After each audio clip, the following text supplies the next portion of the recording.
எல்லாம் சேர்ந்து சுதந்திரம் அடைகிறோம். சிங்களவனோட சேர்ந்துதான் சுதந்திரம் அடைகிறோம். சிங்களவனை எதிர்த்துவது அப்படின்னா இல்ல, சிங்களவனோட நல்லிணக்கத்தோடு தான் இருந்தார்கள் தமிழர்கள்.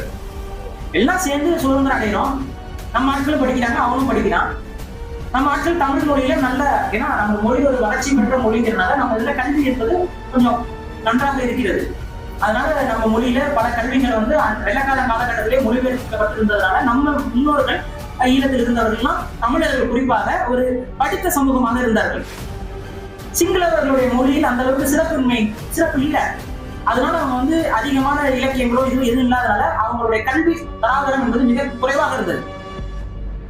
அப்ப என்ன பண்றாங்க, தமிழர்கள் நல்லா படிச்சு இலங்கையோட அரசாங்க வேலைகளுக்கு வராங்கன்னு உடனே இந்த சிங்களவர்கள் எல்லாம் சேர்ந்துக்கிட்டு என்ன பண்றான், நம்ம வரக்கூடாதுங்கிறான்.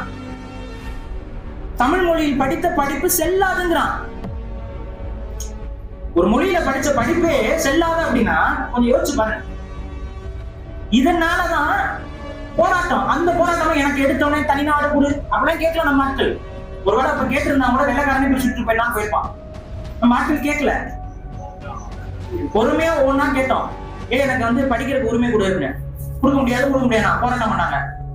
அவரு கொஞ்சம் இறங்கி வருவான், சரின்னு சொல்லிட்டு அவர் வேலை வாய்ப்புல வந்து லாக் பண்ணான். தமிழர்களுக்கு வேலை வாய்ப்பு கொடுக்க மாட்டேன்னா, ராணுவத்துல சேர்க்க மாட்டேன்னா, ஒவ்வொரு இடத்திலும் தமிழர்களை வந்து வெட்டி எறியும் பொழுது நம்ம முன்னோர்கள் அறவழியில 1 வருடம் இல்ல 2 வருடம் இல்ல ஏறத்தாழ 30 வருடங்களுக்கு மேல அறவழியில போராட்டம் தொடர்ச்சியா 30 வருடங்களாக தமிழர்கள் ஒரு அறத்தோடு அறவழியோடு எந்த ஆயுதமும் எடுக்கல, எந்த ஒரு வன்முறையும் செய்யல, பொறுமையாக தான் போராடி வந்தார்கள். அந்த போராட்டத்தை தொடர்ச்சியாக வன்முறை கொண்டு ஒடுக்கிவிடலாம்ங்கிற ஒரு சிந்தனை வரும் பொழுது அறத்திற்கு அங்க வேலை இல்லை என்றால் அடுத்து மரத்திற்கு தான் வேலை உண்டு. அப்பதான் ஆயுதம் ஏற்ற தொடங்குகிறார்கள் தமிழர்கள். ஒவ்வொருத்தராக ஒவ்வொரு இயக்கங்களாக, அது ஒரு இயக்கம் இல்ல பல இயக்கங்கள் ஆயுதம் எடுக்கிறாங்க. இதுல புலிகள் கூட எடுத்தோடனே ஆயுதம் எடுத்தவர்கள் அல்ல, பல இயக்கங்கள் அவர்களுக்கு முன்னோடிகளாக ஆயுதம் எடுத்தார்கள். அதற்கப்புறம் தலைவரும் ஆயுதம் எடுக்கிறார். அதற்கப்புறம் காலம் யார் சரியானவர்கள் யார் நேர்மையானவர்கள் என்பதற்கு தகுந்தவாறு புலிகளுடைய அமைப்பு என்பது ஒரு சிந்தனையோடு ஒற்றை தன்மையோடு பெரிய அளவு இயக்கமாக வளர்ந்து வருகிறார். காலமும் நேரமும் ஒரு உண்மையான ஒரு தலைவனுக்கு என்னைக்கும் வழி கொடுக்கும். அந்த அடிப்படையில் நம்ம தலைவருக்கு அது வழி கொடுத்தது. அதன் அடிப்படையில் ஒரு பெரும் போராட்டமாக அது மாறி ஒரு ஆயுத போராட்டமாக மாறி அதுலயும் நம்மிடம் அறம் தான் இருந்தது. பல கதைகள் இருக்கு.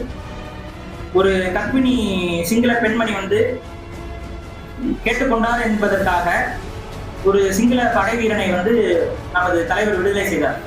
கருணையோடு அறத்தோடு தான் நம்மளுடைய போராட்டம் என்பது முன்னெடுக்கப்பட்டுச்சு. அப்படிப்பட்டும் ஒரு பெரிய இனப்படுகொலை சொல்லலா துயரத்தை வந்து தமிழ் சமூகம் சந்திச்சோம்.